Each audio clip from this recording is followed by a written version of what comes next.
Hello everyone, welcome to algo layer classes. आज हम पढ़ने वाले हैं प्रोसेस मैनेजमेंट। प्रोसेस मैनेजमेंट ये देखिए, ये बहुत अच्छा टॉपिक है। इससे तो क्वेश्चंस एग्जाम्स में आते ही आते हैं। ठीक है, तो प्रोसेस मैनेजमेंट में क्या क्या पढ़ना है चलिए हम देखते हैं। और अगर आपने प्रीवियस वीडियो नहीं देखा है इंट्रोडक्शन टू कंप्यूटर का, तो वो आप प्रीवियस वीडियो देख सकते हैं। ठीक है, प्रोसेस सबसे पहले जानते हैं प्रोसेस क्या होता है। Process the program under execution is called process.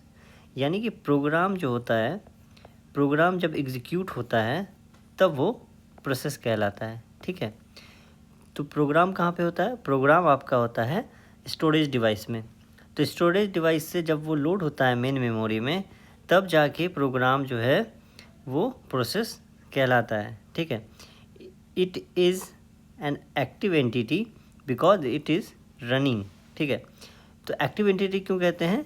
क्योंकि प्रोग्राम जब मेन मेमोरी में लोड हो जाता है और एग्जीक्यूट होता है तो वो प्रोसेस कहलाता है, और वो एग्जीक्यूटिंग ही स्थिति में रहता है, तो इसलिए उसको एक्टिव कहते हैं और प्रोग्राम को पैसिव कहते हैं। ठीक है, a process requires CPU, memory files and IO devices.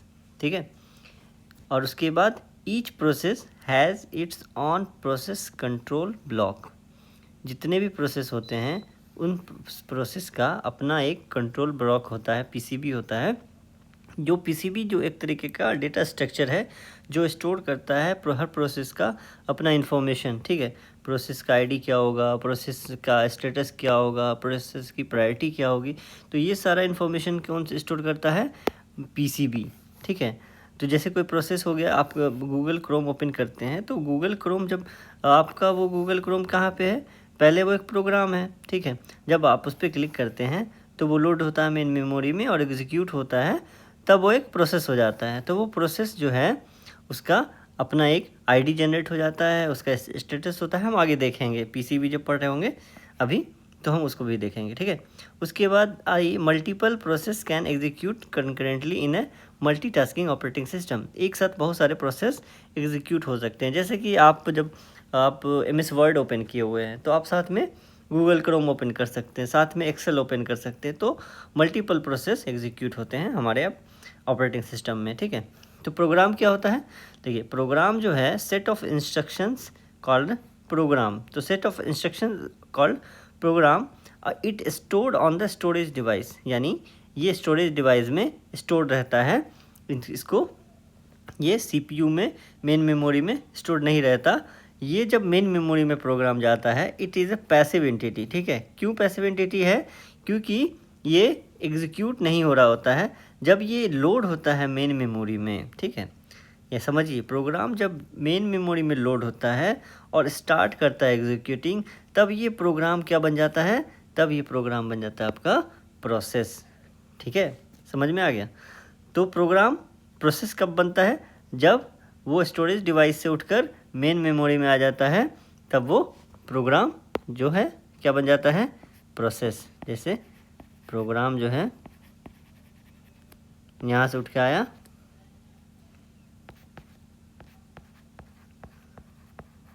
ठीक है,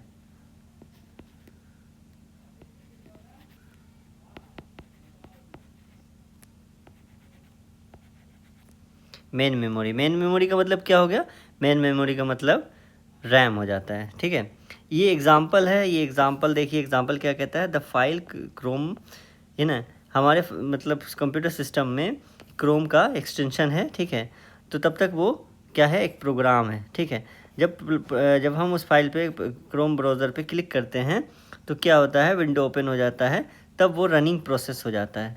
जैसे वो रनिंग हो जाता है तो वो अपने आप में एक प्रोसेस कहलाता है। आप अल्ट कंट्रोल डिलीट आप सिस्टम में करके देखिएगा तो उसमें प्रोसेस मैनेजमेंट खुलेगा। तब प्रोसेस मैनेजमेंट में जब ओपन कीजिएगा, जब बारीकी से देखिएगा तो आपको दिखेगा प्रोसेस आईडी रहता है, ठीक है, स्टेटस रहता है, ये सारी चीज़ें आपको वहाँ पे दिखती है। ठीक है, उसके बाद देखते हैं प्रोसेस कंट्रोल ब्लॉक कि प्रोसेस कंट्रोल ब्लॉक क्या होता है। प्रोसेस कंट्रोल ब्लॉक जो है, आपको मैंने बोला था प्रोसेस कंट्रोल ब्लॉक एक तरीके का क्या है? डेटा स्ट्रक्चर है। ठीक है, जो कि हर एक प्रोसेस का अपना एक पीसीबी होता है, प्रोसेस कंट्रोल ब्लॉक होता है, जिसमें उसका एक अपना स्टेटस होता है। जैसे एक आपका एक आइडेंटिटी कार्ड हो गया, ठीक है, आपके आइडेंटिटी कार्ड में आपका पूरा डिटेल्स रहेगा, ठीक है। तो उसी प्रकार से यहाँ पर क्या है, पर हर प्रोसेस का अपना एक पूरा डिटेल्स होता है, उसकी प्रोसेस आईडी होगी, ठीक है। प्रोसेस आईडी का मतलब हो जाएगा वो यूनिक आईडी होगी, ठीक है। उसके बाद प्रोसेस स्टेट होगा। प्रोसेस स्टेट का मतलब हो जाता है प्रोसेस जब क्रिएट होता है तो वो उसके बाद से वो एक उसका लाइफ साइकिल होता है, ठीक है। प्रोसेस जब क्रिएट हो गया, प्रोसेस क्रिएट होने के बाद फिर वो न्यू स्टेट में होगा, न्यू स्टेट होने के बाद फिर वो क्रिएट होने के बाद फिर वो रनिंग स्टेट, रेडी स्टेट में चला जाएगा। रेडी स्टेट होने के बाद जब उसको डिस्पैच होगा तो फिर वो रनिंग स्टेट में चला जाएगा। तो उसका प्रोसेस स्टेट होता है, ठीक है। उसके बाद देखिए प्रोग्राम काउंटर होता है। प्रोग्राम काउंटर क्या करता है, द प्रोग्राम काउंटर, ऊपर से देखते हैं, all attributes of the process is called the context of the process, ठीक है। Context of the program will be stored the PCB, ठीक है। Context of the process will be stored in the PCB. पूरा context जो है PCB में store होता है, ये कॉन्टेक्स्ट है पूरा, ठीक है। उसके बाद every process will have it's on PCB, ठीक है। ये इंपॉर्टेंट पॉइंट है, ये बहुत ज़्यादा इंपॉर्टेंट है। ये यहाँ से ऐसे इस तरीके का वन लाइनर क्वेश्चन आपका रहता है, ठीक है। उसके बाद PCB will be stored in the main memory, ठीक है। पीसीबी जो रहता है हमेशा मेन मेमोरी में रहता है, ठीक है। ये भी पॉइंट इंपॉर्टेंट हो जाता है। आप जो को मैं जो बता रहा हूँ ये बहुत एग्ज़ाम से ही रिलेटेड पूरे टॉपिक्स हैं, और यहाँ से क्वेश्चंस आपको 1 से 2 निकल जाते हैं, और ये बहुत ज़्यादा इंपॉर्टेंट हो जाता है। तो आप पूरे वीडियो को देखिएगा और चैनल को सब्सक्राइब कीजिए, ताकि आपको पूरा कंप्लीट यहाँ पे प्रिपरेशन हो रही है तो आप इसको समझ पाइएगा, ठीक है। और आपको नोट्स मटेरियल सारा गूगल ड्राइव पर है, जिसको आप इस तरीके का नोट्स आपको प्रोवाइड किया जा रहा है। ये तो क्लास नोट्स है, वो तो मिल ही जाएगा आपको। इसके बाद इसका एडवांस नोट्स भी आपको मिलता है, ठीक है। तो आप गूगल ड्राइव को एक्सेस कीजिए, टेलीग्राम पे है, टेलीग्राम पे पीडीएफ रहता है, उसको भी ज्वाइन कीजिए, ठीक है। तो क्या कह रहा है, PCB will be the implemented by using doubly link list, ठीक है। ये पॉइंट नोट कीजिए, ठीक है। पीसीबी जो है इम्प्लीमेंटेड होता है डबली लिंक लिस्ट डेटा स्ट्रक्चर का यूज़ करके, ठीक है। तो यहाँ पर ये उसका एट्रीब्यूट्स है, पीसीबी, इसका पीसीबी का एट्रीब्यूट है प्रोसेस आईडी है, ठीक है। उसके बाद दूसरा एट्रीब्यूट क्या है, प्रोसेस स्टेट है। तीसरा है प्रोग्राम काउंटर है। चौथा प्रायोरिटी है। पांचवा जनरल पर्पस रजिस्टर है। लिस्ट ऑफ फाइल्स है, और लिस्ट ऑफ ओपन डिवाइसेस है। प्रोटेक्शन इंफॉर्मेशन है, ठीक है। ये सारा एट्रीब्यूट्स है किसका, प्रोसेस पीसीबी का, प्रोसेस कंट्रोल ब्लॉक का, ठीक है। प्रोसेस कंट्रोल ब्लॉक कहाँ रहता है, प्रोसेस कंट्रोल ब्लॉक पीसीबी जो है मेन मेमोरी में रहता है। ये हमेशा मेन मेमोरी में रहता है, और हर प्रोसेस का ये अपना अपना पीसीबी होता है। तो उस प्रोसेस का पीसीबी होता है, उस प्रोसेस के अंदर सारी चीज़ें स्टोर होती है। क्या क्या स्टोर होती है, उस प्रोसेस की आईडी, इस प्रोसेस का स्टेट, प्रोसेस का काउंटर। यानी कि मान लीजिए कि आप जैसे कि आप क्रोम ब्राउज़र ओपन कर रहे हैं, ठीक है। क्रोम ब्राउज़र ओपन कर रहे हैं, उसके बाद क्रोम ब्राउज़र के बाद आप MS वर्ड ओपन कर लिए, तो क्या होगा, पीसीबी जो है आपके इस क्रोम ब्राउज़र का पूरा हिस्ट्री स्टोर करके रखेगा ना, ID, process ID, process state, program counter, ठीक है। उसके बाद नेक्स्ट आपका वर्ड एग्जीक्यूट कर रहा है, वर्ड ओपन हो गया, तो कॉन्टेक्स्ट स्विचिंग भी इस बिटवीन होगी। तो कॉन्टेक्स्ट स्विचिंग के बारे में हम आगे स्लाइड में पढ़ेंगे, ठीक है। तो प्रोसेस आईडी क्या कहता है, देखिए प्रोसेस आईडी यूनिक आईडी है, ठीक है, assigned by OS kernel. OS kernel जो है असाइन कर देता है इसके प्रोसेस आईडी को, प्रोसेस को एक आईडी असाइन कर देता है at the time of process creation. जैसे प्रोसेस क्रिएट होता है उसकी आईडी जनरेट हो जाती है। प्रोसेस स्टेट क्या होता है, प्रोसेस स्टेट हो जाता है प्रोसेस कहाँ पे है करेंटली, उसको ट्रैक करता है प्रोसेस स्टेट, कि वो रनिंग में है, कि रेडी में है, कि वेट में है, या टर्मिनेट हो चुका है। ये सारा प्रोसेस स्टेट उसको ट्रैक करता है। प्रोग्राम काउंटर क्या करता है, program counter it contains address of the next instruction, ठीक है। ये पॉइंट जो है, ये क्वेश्चन तो आपका ऑप्शन में दिया ही रहता है, ठीक है। इस तरह के क्वेश्चन बहुत ज़्यादा पूछे जाते हैं बहुत एग्जाम में, ठीक है। प्रोग्राम काउंटर का क्या मतलब है, पीसीबी के क्या है, ठीक है। प्रोग्राम काउंटर जो है रखता क्या है, नेक्स्ट इंस्ट्रक्शन का एड्रेस रखता है जो एग्जीक्यूट होने वाला है, ठीक है। अब नेक्स्ट देखते हैं कि प्रोसेस स्टेट क्या होता है। प्रोसेस स्टेट हम देखेंगे कि प्रोसेस स्टेट क्या होता है। Process state represent the current status और कंडीशन ऑफ द प्रोसेस, ठीक है। माने कि प्रोसेस स्टेट का कंडीशन क्या है, अभी वो किस सिचुएशन में है, ठीक है, एग्जीक्यूशन के दौरान, या रेडी में है, रनिंग में है, या वो टर्मिनेट हो गया है, या आईओ वेट में है, आईओ का ऑपरेशन आया तो, ठीक है। It shows what the process is doing at the particular moment such as the waiting for CPU, ठीक है, सीपीयू का वो वेट कर रहा है, या रनिंग में एग्जीक्यूट कर रहा है, ठीक है, या वेटिंग ऑपरेशन में है, या वो कंप्लीट हो गया या सस्पेंड हो गया, ठीक है, इस तरीके का है। लेकिन प्रोसेस स्टेट को समझते हैं कि प्रोसेस स्टेट कितने तरीके से होते हैं। एक तो न्यू स्टेट्स होता है, ठीक है, जब प्रोसेस क्रिएट होता है तो प्रोसेस जो है न्यू स्टेट में रहता है। जैसे आपका प्रोसेस जो है स्टोरेज डिवाइस से वो process has just been created and it is waiting to enter the ready queue, ठीक है, प्रोसेस जैसे क्रिएट हो जाता है वो रेडी क्यू में इंटर करने के लिए स्टार्ट हो जाता है, ठीक है। उसके बाद रेडी स्टेट क्या करता है, ready state the process is ready to execute and waiting for CPU allocation. Multiple process जो एग्जीक्यूट क्रिएट होने के बाद रेडी स्टेट में पहुंच जाते हैं। रेडी स्टेट में पहुंचने के बाद क्या होता है कि रेडी स्टेट उसे रखता है और सीपीयू के एलोकेशन का वो वेट करता है। सीपीयू जैसे एलोकेट करता है उसके हिसाब से वो रनिंग स्टेट में जाता है। रनिंग स्टेट क्या है, the CPU is currently executing the process. जब रेडी स्टेट ने सीपीयू ने उसको एलोकेट कर दिया तो रनिंग स्टेट में चला गया, तो रनिंग क्या करेगा, वो उस प्रोसेस को एग्जीक्यूट करेगा, ठीक है।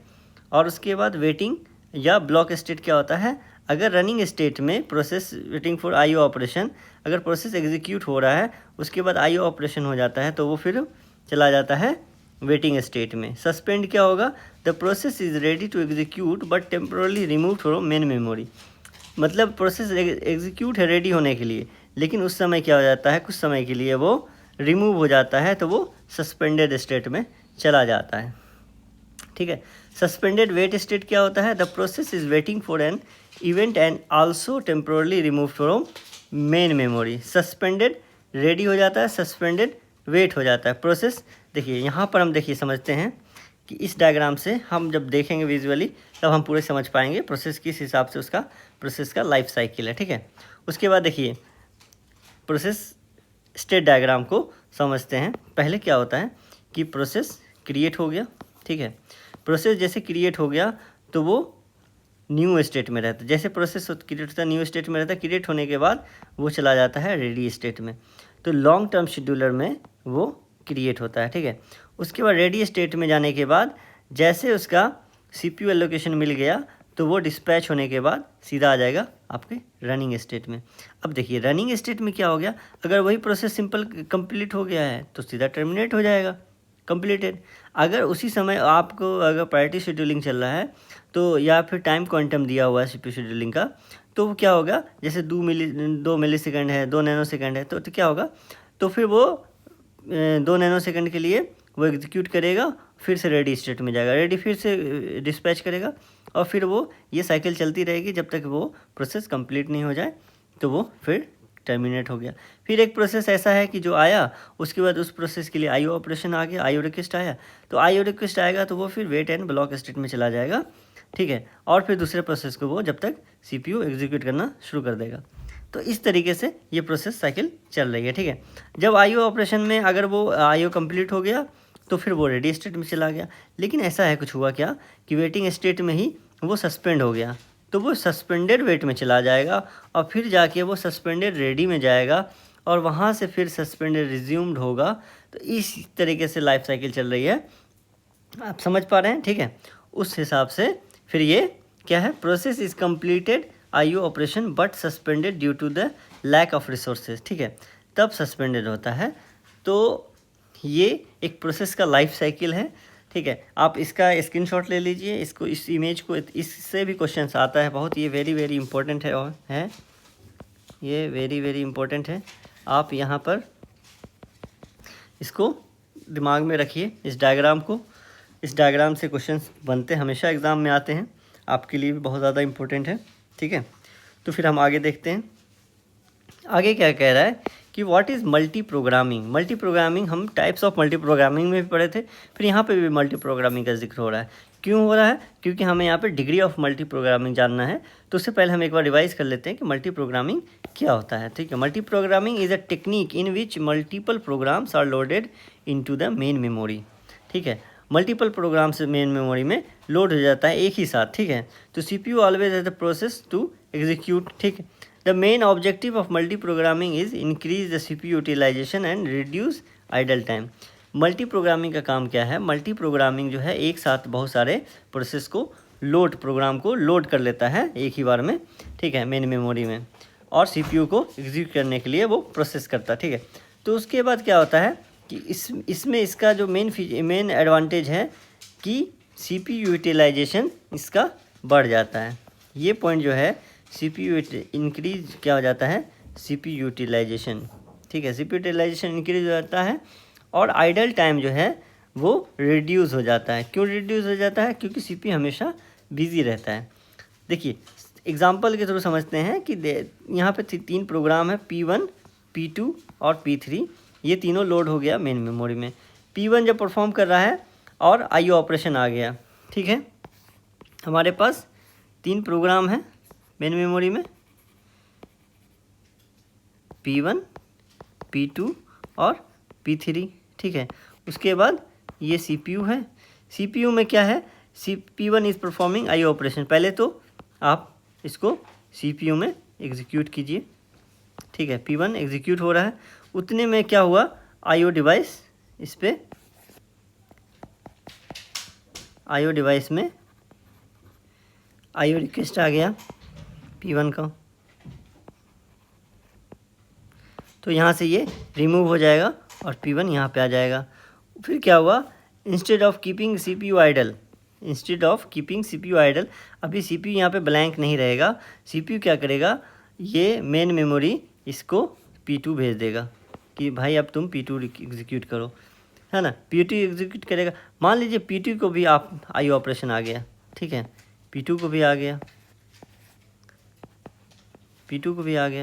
तो P2 भी यहाँ से हट गया, तो फिर P3 यहाँ पे आ जाएगा। तो इस तरीके से इस CPU हमेशा बिज़ी रहता है। तो CPU बिज़ी रहने से क्या हो जाता है? उसका CPU का यूटिलाइजेशन बढ़ जाता है। इसलिए इसका बिगेस्ट एडवांटेज है, इसका मल्टी प्रोग्रामिंग का इम्प्रूव कर देता है ये CPU यूटिलाइजेशन का। ये पॉइंट बहुत ज़्यादा इम्पोर्टेंट हो जाता है। ठीक है, उसके बाद अब हम देखते हैं डिग्री ऑफ मल्टी प्रोग्रामिंग क्या कहता है। Degree of multi programming, the degree of multi programming refers to the number of process present in the main memory.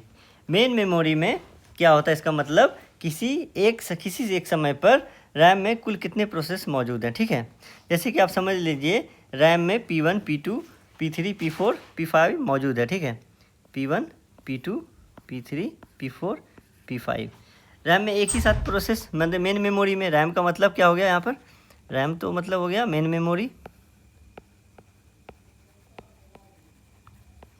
Main memory में एक साथ बहुत सारे प्रोसेस मौजूद रह सकते हैं, लोड रह सकते हैं, P1, P2, P3, P4, P5। तो यहाँ पर जितने भी प्रोसेस लोड हो रहे हैं तो CPU जो ये मेन मेमोरी में, तो यहाँ पर डिग्री ऑफ मल्टी प्रोग्रामिंग आपका 5 हो जाएगा। ठीक है, यानी कि it indicates how many process are available for execution simultaneously. तो जितने प्रोसेस एक समय में रैम में लोड है उस प्रोसेस में, उस नंबर ऑफ प्रोसेस को हम डिग्री ऑफ मल्टी प्रोग्रामिंग कहते हैं। जैसे डिग्री ऑफ मल्टी प्रोग्रामिंग यहाँ पर क्या आ जाएगा? 5 प्रोसेस यहाँ पर मेन मेमोरी में है।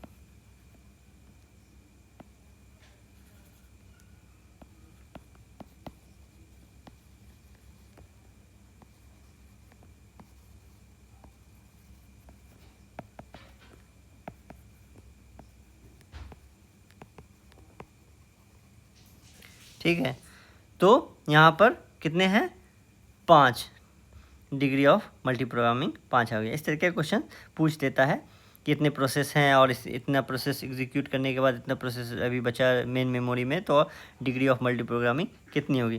देखिए higher degree of multi programming क्या करता है? CPU के यूटिलाइजेशन को इंक्रीज़ करता है। CPU का यूटिलाइजेशन इंक्रीज ऑटोमेटिक हो जाएगा अगर डिग्री ऑफ मल्टी प्रोग्रामिंग मतलब सीपीयू हमेशा बिजी रहेगा, जितना बिजी रहेगा उसका यूटिलाइज हो रहा है, सीपीयू को हमेशा इंगेज रखने का, इसलिए उसका यूटिलाइजेशन बढ़ता जाएगा। लेकिन क्या होगा, जब बहुत प्रोसेस उस पर लोड पड़ जाएंगे, process too many process can increase the overhead. ठीक है, ये क्वेश्चन डायरेक्टली एग्जाम में पूछा गया है, तो आप इस चीज़ को नोट कीजिए। ठीक है, कि बहुत सारे प्रोसेस अगर इंक्रीज हो जाते हैं तो क्या हो जाता है कि सीपीयू का ओवरहेड इंक्रीज हो जाता है और रिड्यूस हो जाता है सिस्टम का परफॉर्मेंस। आप एक ही साथ सिस्टम में बहुत सारे प्रोसेस जब ओपन कर देंगे तो आपका सिस्टम धीरे धीरे वो डिग्रेड वो होने लगेगा, परफॉर्मेंस का डिक्रीज होने लगेगा। डिग्री ऑफ मल्टी प्रोग्रामिंग क्या कहलाता है? Degree of multi programming equal to number of process loaded in main memory.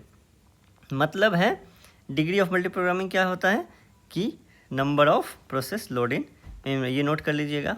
ठीक है, अब देखिए अब क्या है, अब है कॉन्टेक्स्ट स्विचिंग। कॉन्टेक्स्ट स्विचिंग क्या होता है? हम जितना अभी तक पढ़े हैं वो बहुत ज़्यादा एग्ज़ाम के रिलेवेंट है, और जितने भी इसमें टॉपिक दिख रहे हैं वो आपके एनी हाउ एनीवे एग्ज़ाम में आते ही हैं। तो इसलिए इस चीज़ को आप इग्नोर मत कीजिए, आप इसका नोट्स बनाइए, आप इसको रिवाइज़ कीजिए, जिस तरीके से आपको पढ़ना है पढ़िए। आपको ये PDF मटेरियल भी प्रोवाइड किया जा रहा है, तो आपके साथ हम बने हुए हैं। तो चैनल को सब्सक्राइब कीजिए ताकि आपको पूरा कंटेंट यहाँ पर मिलता रहे। ठीक है, तो कॉन्टेक्स्ट स्विचिंग देखते हैं कि कॉन्टेक्स्ट स्विचिंग क्या होता है। कॉन्टेक्स्ट स्विचिंग जो है इज़ द प्रोसेस, ठीक है, of the saving states of currently running process. Context switching क्या करता है? कॉन्टेक्स्ट स्विचिंग का मतलब है कि ऑपरेटिंग सिस्टम का एक प्रोसेस करंट स्टेट सेव करके, ठीक है, करंट स्टेट को सेव करके दूसरे प्रोसेस के स्टेट को लोड करता है। ठीक है, मतलब वो उसने क्या किया कॉन्टेक्स्ट स्विचिंग ने, देखिए दो प्रोसेस है यानी P1 P2, तो पहले प्रोसेस को सेव किया और दूसरे प्रोसेस को के स्टेट को लोड किया, यहाँ पे कॉन्टेक्स्ट स्विचिंग हो रहा है। ठीक है, इसके बीच में कॉन्टेक्स्ट स्विचिंग होता है। यहाँ पे P1 को सेव किया और उसके बाद P2 को लोड किया। मान लीजिए जैसे कि P1 चल रहा है, ठीक है, P1 चल रहा है, उसके बाद क्या हुआ, सडनली P1 का रिक्वेस्ट IO ऑपरेशन का रिक्वेस्ट आ गया। ठीक है, तो अब क्या हुआ, अब ऑपरेटिंग सिस्टम की P1 की इंफॉर्मेशन सेव करेगा और P2 को क्या करेगा, एग्जीक्यूट करना शुरू कर देगा। देन इट लोड देखिए the operating system saves the current state of P1 के करंट स्टेट को सेव कर दिया। ठीक है, उसके बाद then it loads the state of P2 के स्टेट को लोड किया और स्टार्ट एग्जीक्यूट करना शुरू कर दिया P2 को। तो इस पूरे प्रोसेस को हम क्या कहेंगे, कॉन्टेक्स्ट स्विचिंग। ठीक है, जैसे कि हम अब रियल लाइफ एग्जांपल से आप समझते हैं कि आपने MS वर्ड के नोट्स लिख रहे हैं, ठीक है ना, अचानक से क्रोम ब्राउज़र ओपन करना हो गया। आप MS वर्ड पे कुछ लिख रहे हैं, क्रोम ब्राउज़र से आप कुछ सर्च करना था, आपने ओपन कर लिया। बाद में वापस आप फिर से क्या करेंगे, क्रोम ब्राउज़र के बाद सीधा MS वर्ड को ओपन करेंगे, MS वर्ड पे आ जाते हैं। तो आपका काम वहीं से शुरू होता है जहाँ से आप छोड़ के गए थे। ठीक है, तो कॉन्टेक्स्ट यहाँ पे क्या होता है, यही कॉन्सेप्ट हो रहा है कॉन्टेक्स्ट स्विचिंग का। ठीक है, तो इसलिए कॉन्टेक्स्ट स्विचिंग भी हमारे लिए इम्पोर्टेंट हो गया पढ़ना। ठीक है, उसके बाद हम देखते हैं कि शेड्यूलर जो है, शेड्यूलर क्या होता है, शेड्यूलर जो होता है, शेड्यूलर तीन तरह के होता है, एक लॉन्ग टर्म शेड्यूलर, ठीक है, दूसरा होता है शॉर्ट टर्म शेड्यूलर, तीसरा होता है मिड टर्म शेड्यूलर। ठीक है, तो लॉन्ग टर्म शेड्यूलर क्या करता है, select the process from the secondary storage and load into the main memory. Secondary storage से प्रोसेस को लोड करता है मेन मेमोरी में, यानी लॉन्ग टर्म शेड्यूलर को हम कहते हैं जॉब शेड्यूलर। ये डायरेक्ट एग्ज़ाम्स में ऑप्शन में दिखते हैं, क्वेश्चन दिया रहता है कि कौन सा शेड्यूलर जो है लॉन्ग टर्म शेड्यूलर है। तो जॉब शेड्यूलर देखेंगे आप तो समझ जाएंगे ये लॉन्ग टर्म शेड्यूलर है।